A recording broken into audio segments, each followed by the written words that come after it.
আমি মরে গেলে তুমি কি আরেকটা বিয়ে করবা? না না, কি বলো, আমি আর বিয়ে করব না। ও আচ্ছা, ফুলে ফুলে ঘুরে মধু খেয়ে বেড়াবা তাই না? আচ্ছা, আমি বিয়ে করে নেব। সে তো করবেই, আমার মরার অপেক্ষা করে তো তুমি আসো। না না গো, আমি তোমাকে কিছুতেই মরতে দেব না। হ্যাঁ আমি জানি তো, আমি বিছানায় অসুস্থ হয়ে পড়ে থাকবা আর তুমি বাইরে মেয়ে নিয়ে ফুর্তি করে বেড়াবা। কি যে বলো, বাইরে ফুর্তি করতে যাব কেন?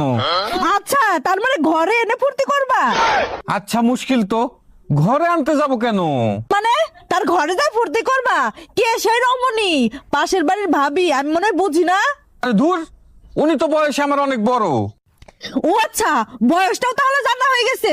আরে না, আমি জানতে চাই নাকি, উনি তো নিজেই আমাকে বললো। কবে বললো? তুমি ওর বাড়িতে গেছিলা তাই না?